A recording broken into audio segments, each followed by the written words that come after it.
שיוציאו את זה בכלל מהלקסיקון. Day 31 of the Israel-Hamas war.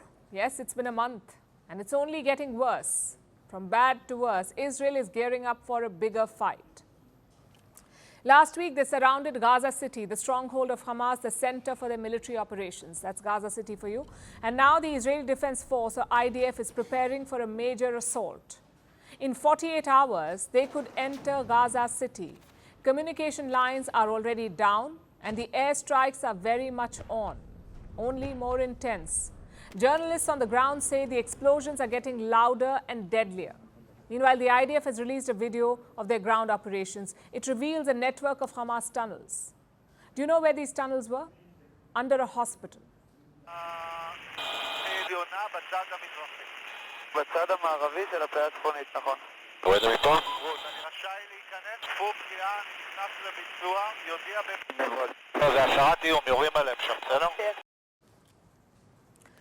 To call this operation complex would be an understatement. Hamas is hiding in civilian locations. They have assets in schools, hospitals, offices, and homes. They have turned everything in Gaza into a military target. And that's the reason everything is coming under attack. Israel is carrying out blanket strikes. They have one goal: to destroy Hamas. And they claim to be making progress. The IDF says it has, quote unquote, cut Gaza into two, North and South Gaza.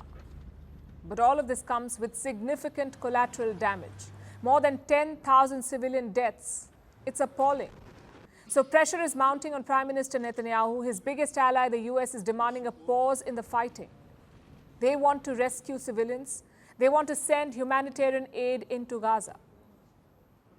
It's important that the pause advance a number of things. One of them is hostages. We are intensely focused, the United States, Israel, every other country that has one of its citizens being held hostage by Hamas, to bring them home. So far, Prime Minister Netanyahu has resisted these calls, so the US is trying a different tactic. It is recruiting Israel's neighbors and mounting pressure, a pressure campaign of sorts. The US Secretary of State is visiting the region, that's Antony Blinken. He is on a diplomatic shuttle. He visited Israel on Friday, met Netanyahu, called for a pause, but failed to move the needle. There will be no ceasefire without the return of our hostages. We say this to both our enemies and our friends. From Israel, Antony Blinken went to Jordan, then to Turkey and Iraq, plus a surprise pit stop in the West Bank. So Blinken is speaking to all parties, trying to forge regional consensus with two goals in mind. One, contain the damage for Palestinians, and two, shape the political future of Gaza. Both easier said than done, especially when Blinken himself is being called a murderer. When he landed in Ramallah in the West Bank, he was met with protests. Locals blamed him for the bloodshed in Gaza. One of the protesters was carrying a banner. It had Blinken's photograph, and the caption said, "Blinken, there's blood on your hands." Although his president believes he's making progress. Mr. President, any progress on the humanitarian pause? Yes. Well, if there is progress, the world is yet to see the proof of it. Blinken's second priority is shaping the political future of Gaza. If Hamas is destroyed, who will control the Gaza Strip? And you do need someone in control, because the last thing you want is a political vacuum after a war. It breeds more instability, more violence. So Blinken wants the Palestinian Authority to step up.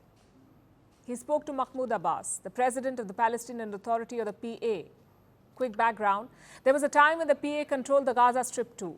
But in 2007, Hamas expelled them. Now the US is proposing a comeback. But will Abbas play ball? Right now, he seems hesitant. Reports say he wants what's being called a comprehensive solution, one that settles the question of Palestine.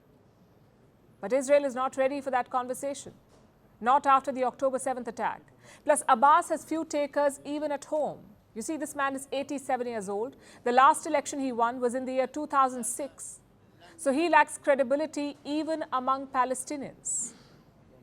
And that makes Abbas a hard sell.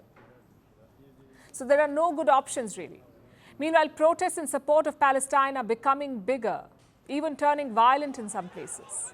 Like in Turkey, a large crowd assembled in Adana. It's a city in southern Turkey with an American base. Protesters here tried to storm the US base.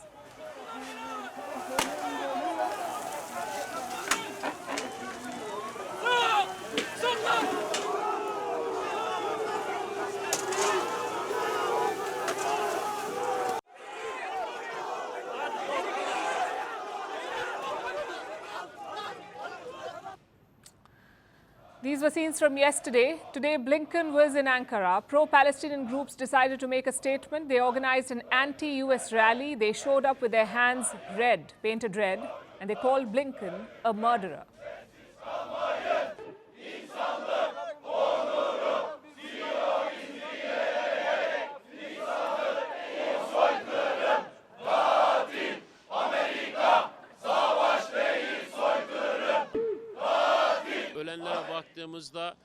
Murderer Blinken, get out of Turkey.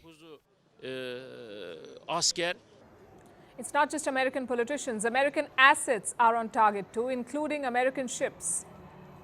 Here's what happened 3 days back. A protest in California at the port of Oakland. It got out of hand. Protesters targeted a cargo ship. They said it was taking weapons to Israel. So they tried to get on board and stop it from leaving. Joe Biden, you can't hide. We charge you with genocide. Joe Biden, you can't hide.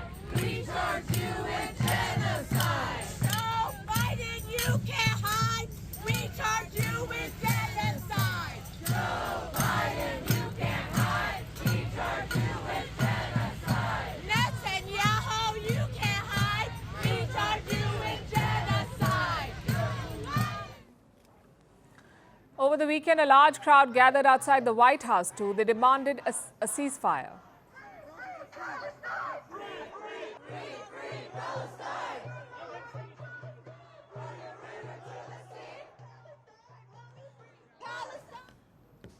There were protests in New York too, and Germany's capital Berlin, where more than 6,000 people attended a pro-Palestine rally.